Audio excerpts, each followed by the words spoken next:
अस्सलाम वालेकुम प्यारे व्यूअर्स। तो कैसे हैं आप सब? उम्मीद करती हूँ आप सब अच्छे होंगे। शुरू अल्लाह के नाम से जो निहायत मेहरबान और रहम करने वाला है।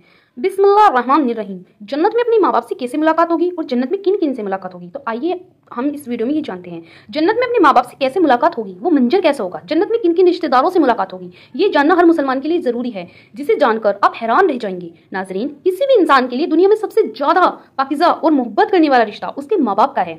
इसके बाद इंसान की सगी बहन, भाई और फिर दूसरे रिश्तेदार आते हैं। और इस दुनिया में कायम ये रिश्ते किसी भी इंसान के लिए अवलीन तरजीह होते हैं, जबकि कुछ रिश्ते तो हमारी जिंदगी के लिए ऐसे अहम और लाजमी मलजूम भी हो जाते हैं कि उनके बगैर जिंदगी गुजारना नामुमकिन और मुहाल हो जाता है। मोहतरम नाजरीन, जन्नत एक ऐसी शानदार और बेमिसाल जगह है जो अल्लाह तबारक तआला ने ईमान वालों के लिए बनाई है, और इसमें ऐसी ऐसी नेमतें रखी है जो ना किसी आंख ने देखी और ना किसी कान ने सुनी और ना ही किसी दिल में इसका ख्याल आया। जन्नत के बारे में जो कुछ बयान किया जाता है वो सिर्फ समझाने के लिए होता है, वरना दुनिया की आला तरीन चीज का भी जन्नत की किसी नेमत से कोई मुकाबला नहीं। लेकिन अब सवाल ये है कि क्या इंसान की ना तो खत्म होने वाली जिंदगी में भी या हमारे ये अहम और पाकीज़ा रिश्ते क्या हमारे साथ होंगे, यानी जन्नत में? ये सवाल अक्सर हमारे जहन में आता है कि इस दुनिया में हमारे सबसे अजीम रिश्ता यानी हमारी माँ क्या जन्नत में भी हमारे साथ होगी? हदीस की रोशनी में इस सवाल का जवाब तलाश करते हैं। हदीस में यह है कि जब कोई रूह इल्लीन में पहुंचती है तो वहां पर मौजूद रूहें उससे मिलने आती हैं और दुनिया में अपने रिश्तेदारों के बारे में मालूम करती हैं। और इस तरह से जब कोई इंसान मरने के बाद इल्लीन में पहुंचता है तो उसके रिश्तेदार उससे ऐसे मिलते हैं जैसे किसी दूर दराज से आने वाले मुसाफिर से मुलाकात की जाती है, और दोनों आपस में मिलकर बहुत खुश होते हैं। इरशाद बारी तआला है कि ए मेरे बंदो, आज तुम पर ना कोई खौफतारी होगा और ना तुम गमगीन होंगे, मेरे वो बंदे जो हमारी आयतों पर ईमान लाए थे और फर्मेबरदार रहे थे। तुम भी और तुम्हारी बीवियां भी खुशी से चमकते चेहरों के साथ जन्नत में दाखिल हो जाओ। उनके आगे सोने की प्याले और गिलास गर्दिश में लाए जाएंगे, और इस जन्नत में हर वो चीज होगी जिसकी दिलों को ख्वाहिश होगी और जिसमें आंखों को लज्जत हासिल होगी, और उनसे कहा जाएगा कि इस जन्नत में तुम हमेशा रहोगे। मोहतरम नाजरीन, इस आयत से ये बात साबित होती है कि जन्नती मर्दों की बीवियां भी जन्नत में उनके साथ ही होंगी और एक साथ ही जन्नत में रहेंगे। वह जन्नत में उन्हें हर वो चीज मुहैया की जाएगी जिसकी वो ख्वाहिश करेंगे।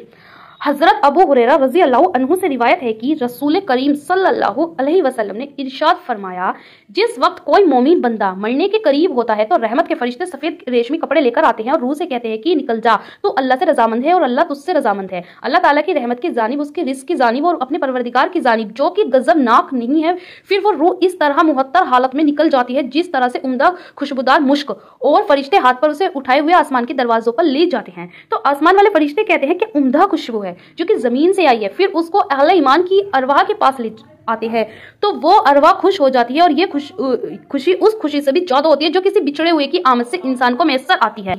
फिर वो पहले से मौजूद मोमिनीन इस नए आने वाले से दरियाफ्त करते हैं कि फला आदमी ने क्या किया और फला आदमी का क्या हुआ, यानी जिस शख्स को दुनिया में छोड़कर गए थे अब वो किस तरह से कामों में मशगूल है। और फिर उन्हीं में से चंद अरवाह आपस में एक दूसरे से कहती हैं कि अभी ठहर जाओ, इसे छोड़ दो, क्योंकि ये दुनिया के गम में मुब्तला था। ये रूह पूछती है कि क्या वो शख्स अभी तक तुम लोगों के पास नहीं पहुंचा? वो तो कब का मर चुका था। इस पर वो रूहें कहती है फिर वो तो जहन्नुम में गया होगा। मोहतरम नाजरीन, प्यारे नबी हजरत मोहम्मद मुस्तफ़ा सल्लल्लाहु अलैहि वसल्लम ने फरमाया कि तुम्हारे अमाल तुम्हारे रिश्तेदार और खानदान वालों के सामने जो आखिरत यानी आलम बरज़ख में है पेश किए जाते हैं। अगर नेक काम हो तो वो खुश होते हैं और कहते हैं कि ए अल्लाह, आपका फजल और रहमत है, बस अपनी ये नेमत उस पर पूरी कीजिए और इस पर उसको मौत दीजिए। इसी तरह इन पर गुनहगार शख्स का अमल भी पेश होता है तो कहते हैं ए अल्लाह, इसके दिल में नेकी डाल दे जो तेरी रजा और कुरूब का सबब हो जाए। मुख्तलिफ रिवायत से मालूम होता है कि जन्नत में मुख्तलिफ रिश्तेदार एक दूसरे को पहचानते होंगे और एक दूसरे से मिलते जुलते रहेंगे, और इनमें से बाज को एक साथ रखा जाएगा। और सूरत तूर की आयत नंबर 21 में अल्लाह सुब्हानहू तआला का फरमान है, जो लोग ईमान लाए और उनकी औलाद ने भी ईमान में उनकी पैरवी की तो उनके औलाद को हम इन्हीं के साथ शामिल कर देंगे और इनके अमाल में से किसी चीज की कमी नहीं करेंगे। हजरत इब्ने अब्बास रजी अल्लाह ताला अन्हु से मरवी है, बेशक अल्लाह ताला मोमिन की आंखों को ठंडा करने के लिए उसकी औलाद को उनके असल मुकाम बुलंद करके उसके पास उसके दर्जे में पहुंचा देंगे। अगरचे ये औलाद अपने अमाल के एतबार से इस दर्जे तक ना पहुंचती हो तो फिर आप सल्लल्लाहु अलैहि वसल्लम ने ये आयत तिलावत फरमाई, जो लोग ईमान लाए हैं उनकी औलाद ने भी ईमान में उनकी पैरवी की। इससे मालूम होता है कि इंसानों की औलाद को उसकी ख्वाहिश के मुताबिक उनके साथ ही रखा जाएगा। ये लोग जन्नत में जाएंगे तो यकीनन ये वो लोग होंगे जिन्होंने इस दुनिया में नेक अमाल किए होंगे, जबकि ऐसे लोग भी होंगे जिन्होंने गुनाह किए होंगे लेकिन अपने गुनाहों पर शर्मिंदा होकर इस दुनिया में ही अल्लाह से माफी मांग ली हो और सिद्क़े दिल से तौबा इख्तियार कर लिया हो तो अल्लाह ताला उनको माफ फरमाकर जन्नत में दाखिला करेंगे, जहां अल्लाह ताला उनकी हर ख्वाहिश पूरी फरमा देगा। और यकीनन उसकी ख्वाहिश में से एक ख्वाहिश ये भी होगी कि दुनिया में इससे जो भी गुनाह हो चुके हों या कोई गुनाह वाले अमाल उसने किए हों तो इससे वह तमाम अमाल भुला दिए जाएं, क्योंकि जन्नत अमन और सुकून की जगह होगी, जहां मनफी ख्यालात और गम गुस्से की कोई गुंजाइश ना होगी। और एक मोमिन और जन्नती के लिए हर तरफ खुशहाली ही खुशहाली होगी, जैसे कि सूरह बकरा की आयत नंबर 25 में इरशाद बारी ताला है, और जो लोग ईमान लाए और नेक अमल करते रहे उनको खुशखबरी सुना दो कि उनके लिए जन्नत के बाग में जिनके नीचे नहरें बह रही हैं, जब उन्हें इनमें से किसी किस्म का मेवा खाने को दिया जाए तो कहेंगे ये तो वही है जो हमको पहले बताया गया था। उन्हें एक दूसरे के हमशक्ल मेवे दिए जाएंगे और वहां उनके लिए पाक बीवियां होंगी और वो जन्नत में हमेशा रहेंगे। मोहतरम नाजरीन, एक और हदीस में है, रसूल अल्लाह सल्लल्लाहु अलैहि वसल्लम ने फरमाया, जब अहले जन्नत जन्नत में दाखिल होगी और उनमें से किसी को अपने भाइयों और रिश्तेदारों से मिलने की ख्वाहिश होगी तो उसका बिस्तर उसे उड़ाकर उनके बिस्तरों के बराबर पहुंचा देगा और फिर दोनों तकिया लगाकर दुनिया में गुजरे हुए दिनों के बारे में बातें करने लगेंगे। इनमें से एक अपने साथी से कहेगा कि ए फला, तुम्हें याद है कि अल्लाह ने फला दिन और फला फला जगह पर हमारी मगफिरत फरमाई थी, इस तरह की हमने अल्लाह से दुआ की थी और अल्लाह ने हमें मगफिरत का परवाना अता फरमाया था। रसूल करीम सल्लल्लाहु अलैहि वसल्लम के मिजाज मुबारक के बारे में मुतादिद अहादीस मुबारका में बयान किया गया है कि आप इंतहाई शगुफ्ता मिजाज थे, आप नरमी मोहब्बत से और मुस्कुराकर बात किया करते थे, ताहम कई बार आप बेइख्तियार हंस भी देते, मगर ये उस वक्त होता जब आप आखिरत के हालात बयान फरमा रहे होते थे। इमाम उस कुलानी रहमतुल्लाहि अलैहि फरमाते हैं, ये कहा गया है कि आप सल्लल्लाहु अलैहि वसल्लम सिर्फ आखिरत के उमूर में हंसा करते थे, अगर कोई मामला दुनिया से मुतल्लिक होता तो इस पर आप सिर्फ तबस्सुम फरमाया करते थे। आप सल्लल्लाहु अलैहि वसल्लम ने एक बार सहाबा इकराम को आग्रह किया कि रोजे महशर जब किसी को जहन्नुम से निकालकर जन्नत में भेजा जाएगा तो उसकी हालत ये होगी। इस पर आपने हंसकर वाक़े का अहवाल बयान किया। बुखारी शरीफ और मुस्लिम शरीफ में ये मुतल्लिक अहले हदीस मुबारक यूं बयान की गई है। हजरत अब्दुल्ला बिन मशहूद रज़ियल्लाहु ताला अन्हु से रिवायत है कि हुजूर नबी अकरम सल्लल्लाहु अलैहि वसल्लम ने फरमाया, मुझे अच्छी तरह मालूम है कि सबसे आखिर में जहन्नुम से कौन निकाला जाएगा या सबसे आखिर में कौन जन्नत में अंदर दाखिल होगा। यह आदमी अपने जिस्म को घसीटता हुआ जहन्नुम से बाहर निकलेगा। चुनाचे अल्लाह ताला इससे फरमाएगा, या जन्नत में दाखिल हो जा। वो जन्नत में दाखिल होगा तो उसे गुमान गुजरेगा कि शायद ये भरी हुई है। चुनाचे वो वापस लौटकर अर्ज गुजार होगा, ए रब वो तो भरी हुई है। बस अल्लाह ताला उससे फरमाएगा, जा जन्नत में चला जा।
वो आदमी कहेगा, ऐ मेरे रब, मुझे इस दरख्त के करीब फरमा दीजिए ताकि मैं इसके साए में आराम करूं और फिर इसका पानी पीऊं और इसके अलावा कोई और सवाल नहीं करूंगा। फिर अल्लाह ताला इस आदमी से फरमाएंगे, ए इब्ने आदम, क्या तूने मुझसे ये वादा नहीं किया था कि तू इसके बाद कोई और सवाल नहीं करेगा? वह अर्ज करेगा, हाँ اے میری پروردگار اب میں اس کے بعد اس کے علاوہ اور کوئی سوال نہیں کروں گا۔ اللہ اسے معذور سمجھیں گے کیونکہ وہ جنت کی ایسے ایسے نعمتیں دیکھے گا کہ جس پر وہ صبر نہیں کر سکے گا۔ پھر اللہ تعالیٰ اسے اس درخت کے قریب کر دیں گے۔ جب وہ اس درخت کے قریب پہنچے گا تو جنت والوں کی آواز سنے گا، تو وہ پھر عرض کرے گا اے میرے رب مجھے اس میں داخل کر دے، تو اللہ